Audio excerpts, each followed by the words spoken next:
What's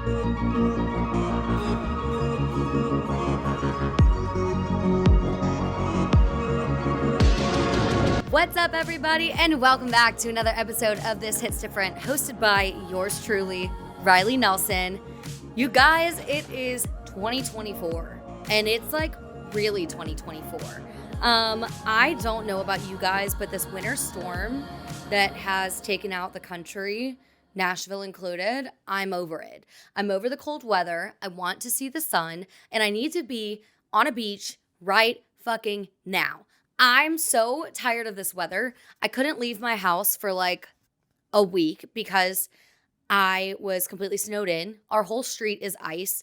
And I don't know if they ever ended up airing it, but I posted a TikTok of the street, and one of the news reporters reached out to me and was like, hey, can we use this for a segment? And I was like, sure, go ahead. So I might be on the news, you guys. I don't know if I don't know what happened with it. I haven't heard anything about it, but Nashville is so grossly underprepared for when there is bad weather. It's so frustrating. They didn't really do any salting. They did no plowing. All the snow that we got mixed with rain and sleet turned into straight ice. So I kid you not, my driveway had about 2 inches of thick ice. Like literally you could ice skate down the streets. It was that bad. And they did like nothing. And I just sat inside and got really depressed.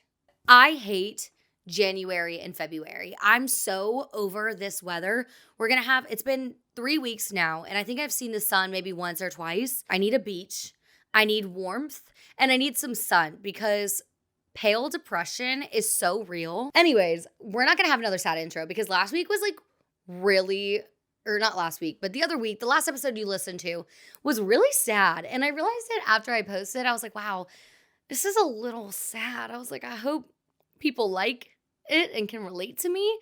But like, ooh, that was a lot. So we're happy today. We're going to keep it upbeat. We're going to keep it fun. Today I have on a guest. Her name is CALLA. She's an R&B artist out of Houston, Texas. She currently lives in Nashville, but she's back and forth from here in Houston and New York. She is a alum of the podcast. This is going to be her 3rd time coming on the show. But you guys, the stuff that she is putting out is so good. Like, she's truly found her sound, and she's just so amazing. She's one of my best friends, and I can't say enough good things about her. She was on season 24 of The Voice. She made it on Gwen's team, and I will stitch her audition and everything into this.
What's your name and where are you from? My name is CALLA. I'm 22 and I'm from Houston. Did you know that you get to be on Team Gwen because she only had 1 spot left and she wanted to give it to you? Oh my gosh, thank you. I would have turned for you too. Yeah, me too. You sounded so great. Your version was just so comfortable and confident. I loved your performance. So nice to meet you. Thank you so much. Hey, friend. Hi! Welcome to Team Gwen. I'm so excited. I love your tone. It's just rich and warm and round. I think that the one thing that we can work on together is also just sort of mapping out the song a little bit better of when you're going to do your runs and how you're going to do your runs, because I think you have everything it takes to just really be very, very strong on the show. I'm excited that you're going to be on my team. We get to work together, and congratulations for making it on The Voice season 24. Thank you. Hi, CALLA. Hello. I love that song choice for you. I think it suits your voice so well. You've got such a pure storytelling voice that I definitely would have turned for if my team wasn't full up to the brim. Congratulations on making it on The Voice and on Team Gwen. Thank you so much. You're going to have a blast on The Voice. You're going to learn so much. It's totally stuff that you won't be able to learn in a lifetime anywhere else. Have fun and welcome to The Voice. Thank you so much.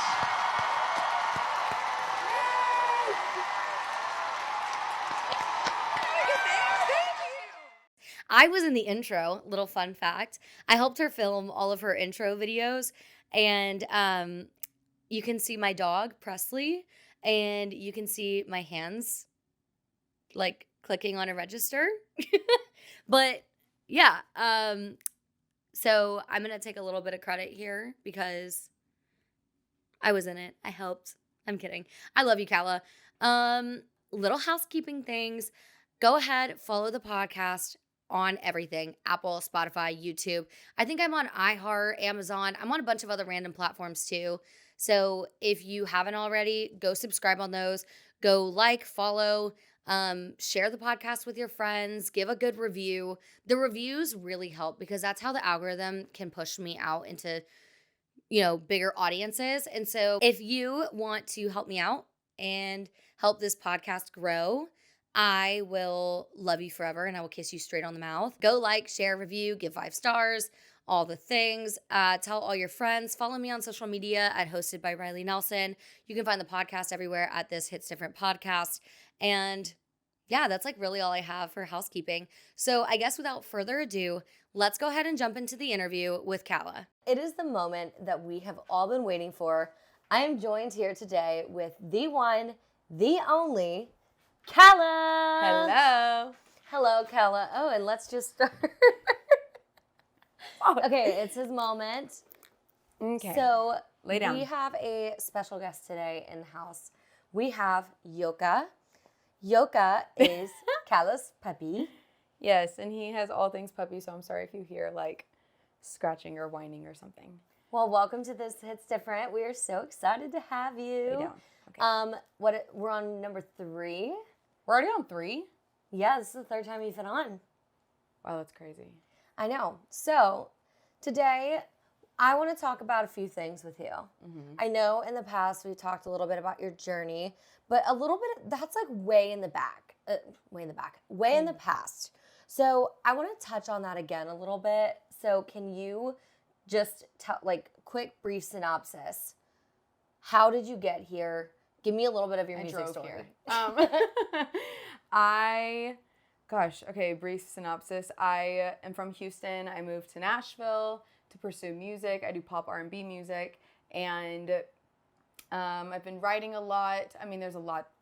I don't even know how to give a brief synopsis, but I write and I record and I release. I'm a singer-songwriter, and I also have a dance background.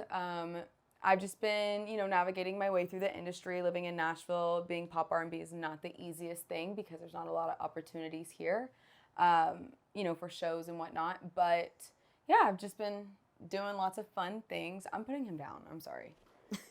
Bye, Yoka. Bye. CALLA, you were on this recent season of The Voice, season 24. Yes. Can you walk me through the audition process and what it was like?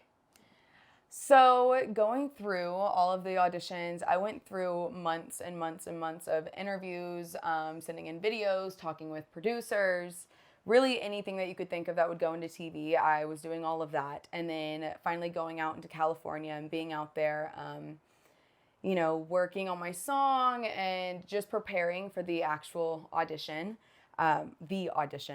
And I was the last person to make season 24. So I didn't even know that until I was on stage and they said, you took the last spot of season 24. Yeah. Which I feel like everybody's biggest fear when going on a show like this, especially when there's spots, is that there's going to be all the spots filled and you won't get an audition. Mm-hmm. So throughout the week of auditions, there's a lot of anxiety around like, oh my God, am I going to get an audition? Oh my God, am I going to get an audition? So each day I was like looking at the schedule being like, not today.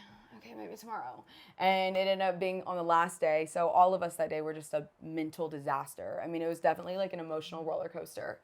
Yeah, because you're just sitting around waiting, and Yeah. each day that passes are spots that are getting taken that you don't have the opportunity to fill. Yeah, and the thing is like, we're not supposed to know who made a team and who didn't. Like, everybody's supposed to be very quiet about that. Obviously, some people are going to talk. So we had like a list in our phone of who had made it, who didn't.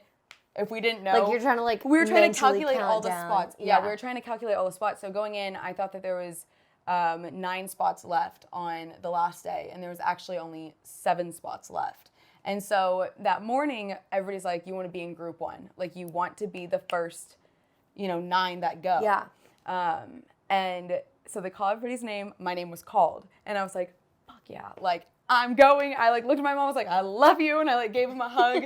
And I had like my little bag of stuff. And I walk up there and they're like, so we fucked up. And I was like, no. I was like, you didn't fuck up. Like, you did your job right. You did your job. I was like, I literally go, you didn't fuck up. I swear. Like, you did your job right. Like, you're fine. And she's like, you're not supposed to be with this group. And I was like, okay. So I like grabbed my bag and I turned around and I like walked with just such defeat, being like, fuck. Like, because everybody there can sing their ass off. Yeah. And like, we all hear each other practicing. Like, I know these people that are going in are really freaking good. So I was like, well, great.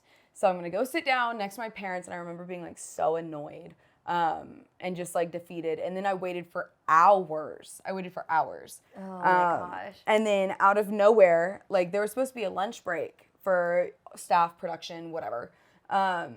I think it was at 3:30 to 6:30, and then group 2 would start at 6:30. At 3:27, I literally have a photo in my group message of me like with my arm on the table like this, and it's a live photo. And I say, I'm fading away in my season like 24 group message with some of my friends. And right after I took that photo, like I could have fallen asleep.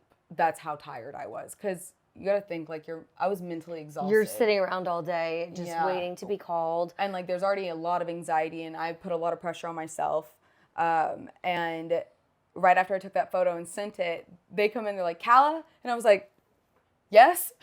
And they're like, let's go, we gotta go. And I was like, okay, can I like make some tea? And they're like, no, we don't have time for that. And I was like, okay, cool. And so I like grabbed my mom, I was like, I love you, I'll see you later. Talked to my dad and then ran back. And from the time that I got called back to being on stage was maybe 5 minutes. And keep in mind, like you need to go through wardrobe clearance, making sure everything looks correct, that you look put together. You need to go through hair and makeup touch-ups, where I'm thinking I'm like sit in the chair because that's what everybody else had. Mine was like, I walked backstage and they handed me a mic. And then I have like 2 people fixing my skirt, 2 people fixing my hair, 2 people fixing my makeup. And a woman is talking to me and she's like, remember your name, your age, where you're from, where you currently live, and your journey through music. That's a lot to remember. Yeah. I was like, okay. And so I'm like holding the mic while everybody's touching me. And I was like, okay. And she goes, repeat it. And then I said it back to her. And then I was like, wait, this is like after, like I sing, right? Like I don't go out there and say anything, right? Me like never watching this show. And she's like, no, don't say anything. And I was like, okay, cool. And so I repeated it back to her. And then you hear next artist in 5, 4, 3, 2. And the doors just opened. And I was like, fuck. And I was like, I guess I'm going. Like, oh, okay. Like I didn't have time to pray or anything, like gather my thoughts as I was walking. During the auditions, you can't, like the crowd's not supposed to cheer. So it's like dead silent. You could hear a pin drop. And I remember being like, am I walking weird? Like thinking, am I walking don't weird? Don't fall. Yeah, I'm also in a skirt and heels, so my biggest fear is that I was gonna trip and fall off the stage, like whenever I'm exiting or entering, whatever. So that's what I was like most nervous for. And then I remember just like walking and be like, oh, I should smile. So I'm like walking and go, as I'm walking. And then in your audition, and it's like aired and everything now, whenever it opens, you go, and then like you're like taking a deep breath, like because it was so chaotic backstage. Like it was so chaotic. I was like running from place to place to place, and then I just got there and I had all these people touching me. Anyways, so then I remember like as I'm walking on the stage, I'm thinking like I was praying and I was like, hey God, I guess we're doing this. Please let the Holy Spirit move through me and everybody in this room. In Jesus' name I pray. Amen. And then the song started and I was like, all right. I know. And I guess at that point, autopilot just takes over. Oh yeah, I blacked out completely. Yeah. Like I could have sang the ABCs. I had no idea what I was singing when I was singing it. And Did you hear yourself? No. Oh, I could not hear anything. that's which so scary. it's already difficult because there's like floor monitors. That's what you hear off of. But like, There's adrenaline pumping. Usually, yeah. Anybody that performs live knows that it's hard if Monitors you don't have in-ears. Yeah, monitors like- are not the most reliable source of sound. Yeah. So, but it wouldn't have mattered anyways because I completely blacked out. Yeah, you're like, So- I could be singing in a different key and I wouldn't even know. Oh yeah. I mean, thank God you weren't, but. Oh, like I'm so grateful I practiced as many times as I did because if I didn't, I could have sang a different song and had literally no idea. Oh my God. Yeah. So I didn't really remember my audition that well. I remember like what my mom told me and my dad from like seeing them off the stage. But I think one of the coolest things, obviously being on Gwen's team and taking her last spot and then having John and Niall both say that they would have had me on their team had they had room. Yeah. Honestly, like whenever I walked off, since I filled the last spot, they had all these balloons drop like at the end of the episode to like start off the season. Yeah. And so like you have all this excitement, all this joy, and like I'm with my parents and we're all hugging and they're crying and I'm just like, what just happened? Oh my God. Can we talk about your dad for a second? Chris. Sweet Chris. Oh my God. It like cuts to him and he's Sobbing. Like sobbing. Sobbing, I know. I just And kept he's focusing like all on like, it again. it's so cute. Because He he's was all like so red. He's like trying to like proud. hold it down and like he was like shaking. Like, oh my God. Chris in that moment was adorable. Like honestly, I think two of my favorite memories from that day, I mean, obviously like making a team, but like specific memories was being off stage and with my parents, like all of this joy and this like just accomplished feeling.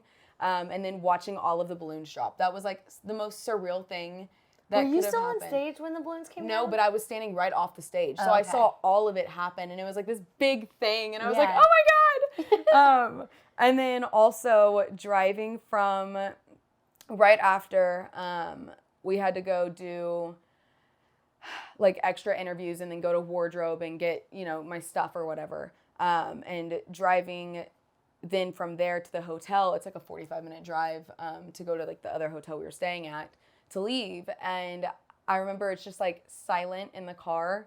And then I just turn around and my dad is crying, just looking out the window. I was like, this is not real. And I was like, stop it, you're making me cry. He's so proud. I know.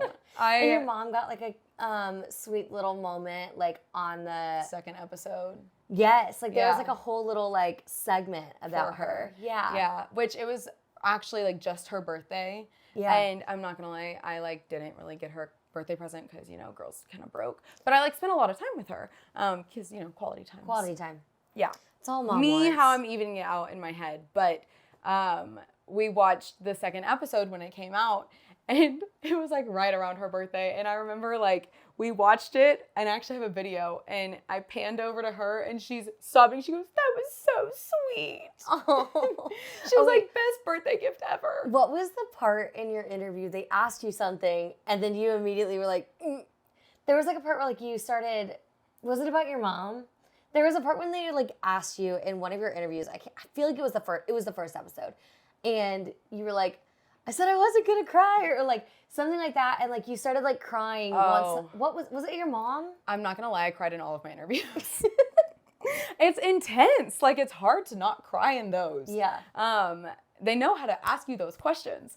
But it was Well, they also, asking me if my younger self would be proud of me. That's what it was. And I'm like, you can't ask me that. Like, because I immediately had like it like kind of flashed before my eyes of me in high school and like how depressed I was and just like all of the struggles I've had, you know, growing up and then also going through the music industry and like all of the defeat and the no's and the rejection and the hurt and the confusion that I had felt.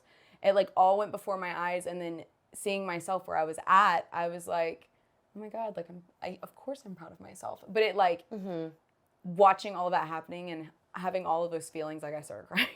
yeah. And there was a couple times that they needed makeup to come fix me because I cried a lot. They interview like so, and what you see on the show is like just a few glimpses, but those interviews are like hours long, right? It's like 45 minutes. Oh. Well, some of them are 45 minutes. Some of them are literally like 3 seconds. It just depends. Yeah. Okay. I don't know why I was thinking it was longer, but I mean. Some of them can take longer. Yeah. I guess it just depends on, if your producer feels like they got, quality. Yeah. Or, however long it takes you to answer, not correctly, but like in a professional sense. Yeah. It can take a little bit longer sometimes. Was there a question that you wish was aired that wasn't? Trying to think back to my interviews. I don't know. I feel like I wish that my music, like my actual photos of my cover art and talking about like me as an artist and like those songs, not even that I went into detail on the songs, but I just wish that like my music had more of a promotion. Yeah. I guess. Yeah. Like showing my individuality as an artist and like really but they got a good glimpse of who I am. Yeah. My personality and all of that. But I think that maybe showing my music or like my, I don't know, dance side. I wish that like my branded. dance. Yeah, I feel like I wasn't really shown as a pop R&B artist on that show. Yeah, I could see that. It kind of felt a little like- more pop. Like, Yeah. I feel like they kind of like left out the R&B stuff a little bit. Yeah, so I definitely think that it was more tailored towards pop, and I wish that they showed a little bit more of the R&B side because that's who I am. Yeah. But I think that they did an amazing job Yeah. regardless. I mean, at the they end of the definitely day, captured who I was. Exposure is exposure. Yeah. It's a great opportunity. It puts a lot of eyes on you. Yeah. We went to high school together, and high school wasn't the easiest for us. No. In different ways, but Yes. What has the response been from our hometown people? Can we talk about this a little bit? If you don't want to, we don't have to. We But- can. I don't want to sound, a certain way. Yeah. I will. I will say, I think it's really funny that there's people that messaged me the day I was able to post that I auditioned. Not that I made it, nothing. Yeah. That I auditioned. There's people who reached out to me who treated me horribly in high school or talked the most shit about me, and they reached out to me, hey, like next time you're in Houston, let's go get lunch. Like, I'd love to see you. I'd love to catch up with you. And I'm like, you fake bitch. Like I definitely, and actually I still have that issue, but regardless, like going into this process, I would actually say going into 2023, I narrowed my circle down. Yeah. Like I have my core people. Like I'm friends with people, like I'm nice to people and we're acquaintances. Yeah. But I feel like people need to stop normalizing the word friend. Like Yeah. we're acquaintances. Yeah. You're like, we're not friends. Yeah. You were not ever a friend to me. Even like the lowest amount that you could do Yeah. for a friend, you never did that for me. Yeah. So like I narrowed down my circle a lot, and I know who's with Yeah. me and who's not. Yeah. It's very easy to tell when people are Yeah. not genuine. They may think that they're being sly, but they're really not. Yeah. Because I can see through all the shit. Yeah. But I will say that like it was weird going back home like during the holidays, Mm-hmm. and like I'm not gonna lie, I feel like there's a time and a place to talk about music and to not. And like already that gives me anxiety going back home, seeing everybody I went to high school with, because Yep. fuck high school. But like I will say it felt really good to have people who treated me like shit like try to talk to me, and I'm like, I'm gonna go this way. You. Yeah. Yeah, but I don't Yeah, know. this It's year- a weird feeling. This year we attended Blackout Wednesday, Yeah. and we literally, it was so funny because, but before Calla and I went home, we had a pact that we were like gonna be there for one another, because we both decided, we were like, you know what, like we're doing pretty good, like we're in good places mentally. Yeah. We feel like we can handle going home and seeing people and like get through it. So our pact was like, if we don't, then we'll like have a signal and we can go to the bathroom and like cry and be like, oh my God. Have what our are we little doing? panic attack Yeah. and then get it over with and then go back and then out go there. back out. And then Yeah. just like smile and wave, boys. See, I didn't even go to the bathroom while I was in there. I had one drink because it was packed. Like, oh my God, it was you insane. you couldn't put your elbows out. Like there was there was no room. Yeah. But it was weird too because like younger generations Oh were my there. God. And it was weird seeing like the siblings and like I kept thinking that they were like the ones that I knew, but then I realized it was the younger siblings that like freaked me out. Yeah. But it was like really fun to like see everybody. I did not think I was going to enjoy going and like seeing people. Yeah. But I actually ended up like catching up with a lot of people who I was actually friends with in high school who I just kind of like fell out of, you know, Same. when I moved.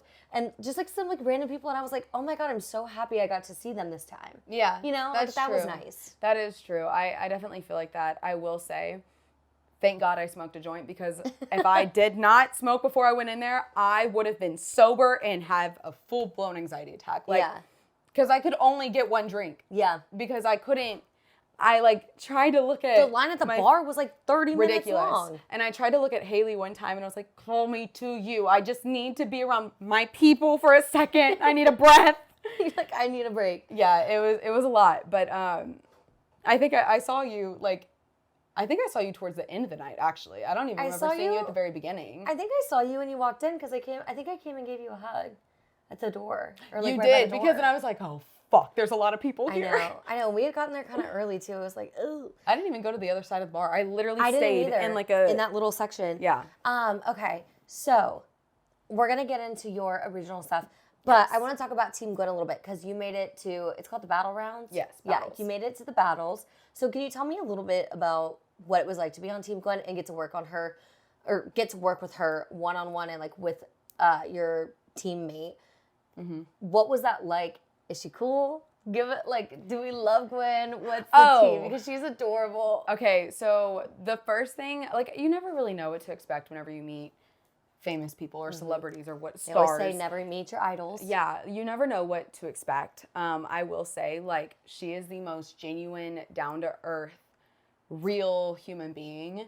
She's also freaking gorgeous. Stunning. Like, I remember looking at her being like, you're not real. Like, You're like, how she's does- tall and she's little and her skin is, like, poreless. And you're like, how does a person get to like be like you? this? How do you get Yeah. to be her? Yeah, no, she really is a very genuine, kind, real human being. I was very, very blessed to be with her. And actually, she was my first choice anyways. Yeah. So, I mean, love the other coaches, but like, I wanted Gwen. Yeah. Did you ever get to say that on TV? I don't remember Yeah. if that was aired, but Because- that I did say like in Yeah. interviews who When I you would were- want for first, but it Yeah. So we would FaceTime while she was during the audition process, and you were always talking about how you wanted to be on Team Gwen. Yeah. And like, what a perfect like. She was the one with the last spot. You I know what know. I mean? Oh, it was like that's definitely like fate, God, like full circle everything moment, working. everything. Yeah. Yeah. Yeah, it was, I mean, it was very unreal, to be honest with you. It kind of feels like a dream. Like I did that. Yeah. Because it's like, I really tried to be as present and in the moment as possible, especially since I blacked out during my audition. Like after that, I was like, I want to take in every second of this entire process and experience, you know, to have it. But I will say, like, I was very anxious meeting her at first. Like, I try to play like cool, calm, and collected. You know how like you get whenever you meet celebrities? I mean, Yeah. like you get a little shaky, even if you like don't really. You don't know how they're gonna be. Yeah. That's the thing. Like I Like- didn't know if she was gonna be real and like a just genuine person, or if it was gonna just be all TV. Yeah. That you would think it's like, oh, you get 5 seconds to talk to her. Like I didn't know. Yeah. But she really, like, I love the fact that one piece of advice was talking about like praying before going on stage and like centering yourself and being grateful for knowing that like we get to do this as a career and that we get to have this experience.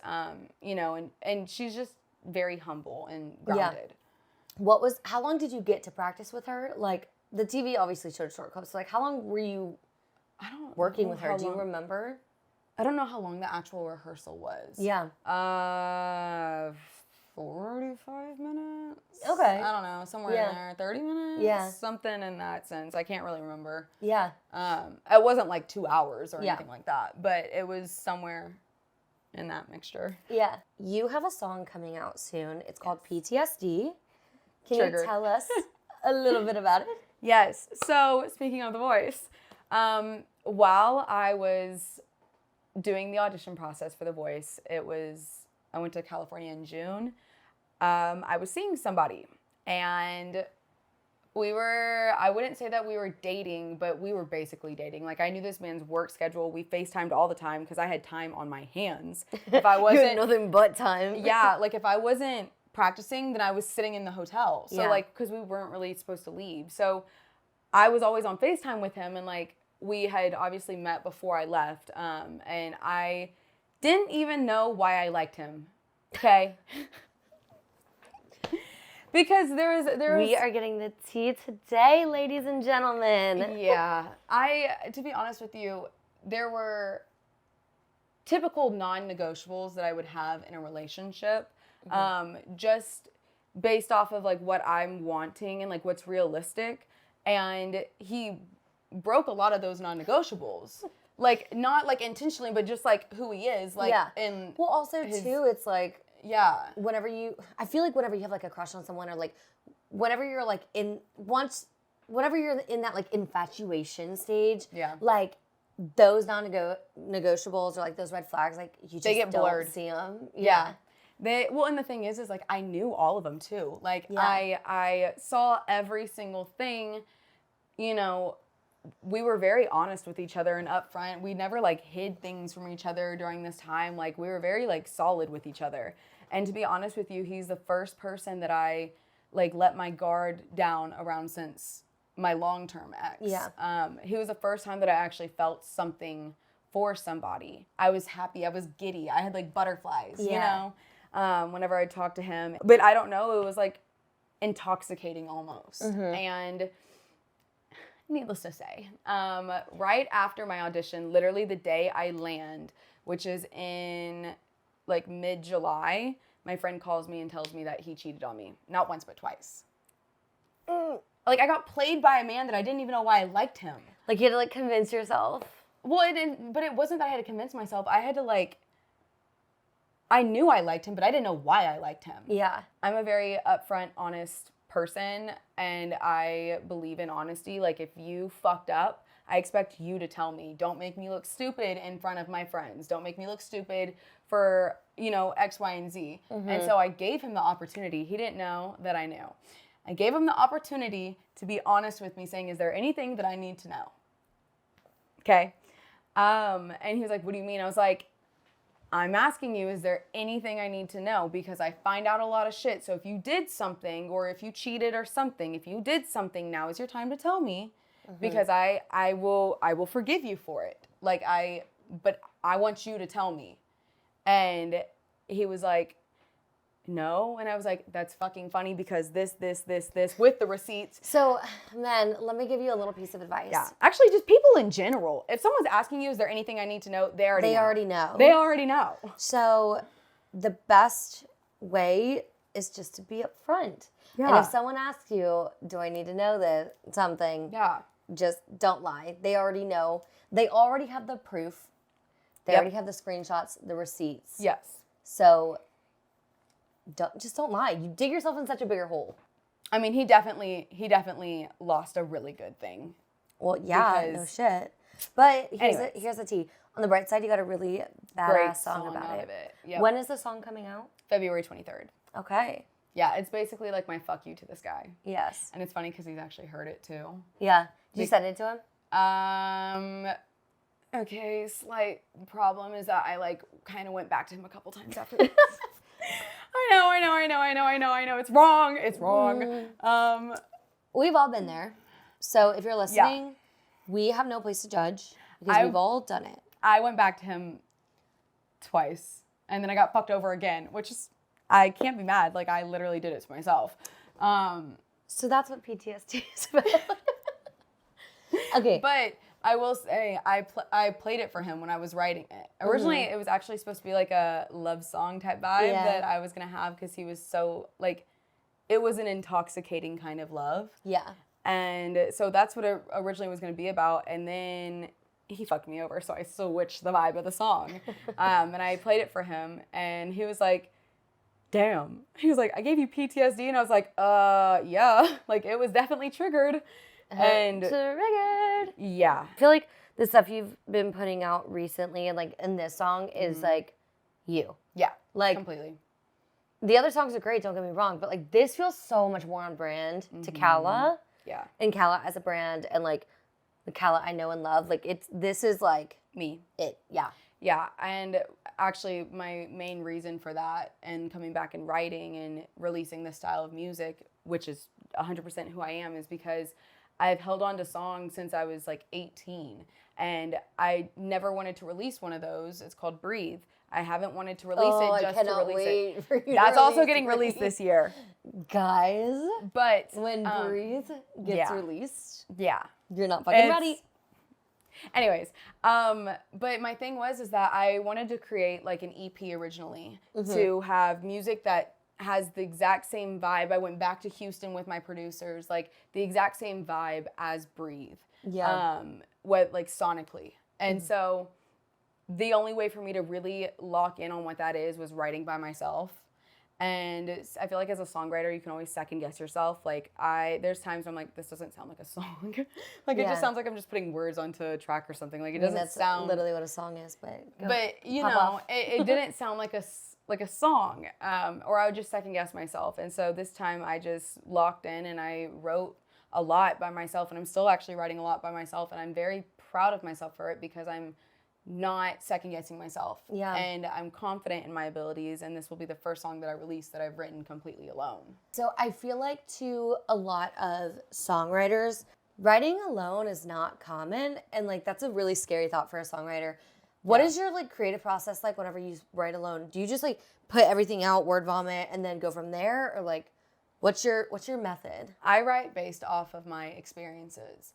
So this one was like glaring at that time, at least to me. Like it took over, you know, a lot of my emotions, and I had already kind of had like a melody I was just messing around with, and I was like, oh, okay. But my hardest part is always starting the song and like finishing like phrases or like the hook. Like that was the hardest part. Yeah. And so with this song, it's called PTSD, but actually in the chorus, it spells out PTSD through each line. So oh my God, I didn't know that. Yeah, so if you look at the lyrics, it actually spells out PTSD. Picking up the pieces that you left when you treated me like seasons. Don't say you're sorry, didn't mean it. Wait. Picking up the pieces that you left when you treated me like seasons. Don't say you're sorry, didn't mean it. Don't try to come back into my bed. PTSD has happened again. So, and that is what this podcast is for, ladies and gentlemen. Yeah. I was actually really proud of myself for that. I'm not going to lie. I was like, damn, look at me. I'm a writer. Wait, that's a really cool thing that you slipped in there. You didn't even tell me that. I didn't know that. Oh, really? Yeah. Yeah, so my lyrics spell out PTSD. Okay, well, she's a musical mastermind and genius. Trying to be. I am. We're going to say that I am. Yeah. But, yeah, so I don't know. I had the idea PTSD has happened again. And I was like, okay. And then I loved the line, like, treating me like seasons, because that's what happened. Like, I mean, yeah, it's just like... It was, anyways, picking up the pieces. So I just kind of went based off of what I was feeling and then how it matched the melody. Yeah. Yeah. Wow. I have two questions that I ask everybody now. Okay. So this is like a new little segment, or a newer segment. But my first question is, what is one lesson that you had to learn the hard way in the music industry? Okay. I was like, there's a lot of lessons I learned. But let's stick with music industry. In the music industry? Like, give your words of wisdom. One thing I had to learn the hard way is staying true to myself and not like second guessing myself. Because you're going to be told, especially as like a newer independent artist, especially as a female, you will be told how you should look, how you should dress, how you should act, who you should write with, when you should write with them. These are all things I experienced. And I kind of got stuck in this loop of not being sure in who I am. I lost a part. I was lost. Yeah. I lost who I was. And so just staying true to knowing who you are, and, you know, obviously take advice, but don't just take everything they say and run with it. Yeah. Yeah. Number two is, what is your biggest piece of advice for somebody who is entering the music industry? I'm not going to say this is my biggest piece of advice, but this is something that I feel like needs to be said more, is it's okay to be different. Like, and not following all of these trends that are happening, or there's a lot of people that make music just to blow up on TikTok, and I hate it.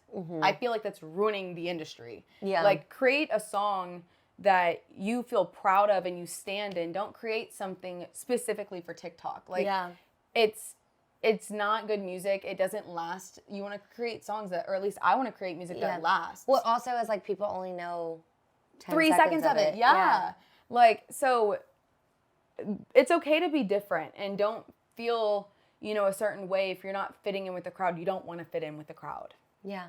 So. I love that. Yeah. Well, Calla, thank you so much for coming on Thank This you for Hits Different having today. This is your moment. Plug all your things. Tell people where they can find you. So you can find me on all social medias at CALLA Music, CALLA Music. And then I actually just had a song come out in December called If Love Were Enough. You should definitely go listen to that. Mm-hmm. And I have a new song coming out February 23rd called PTSD. Love. Yes. And as always, you know where you can find me at Hosted by Riley Nelson on Instagram, TikTok. And you can find the podcast at This Hits Different Podcast on Instagram, on YouTube.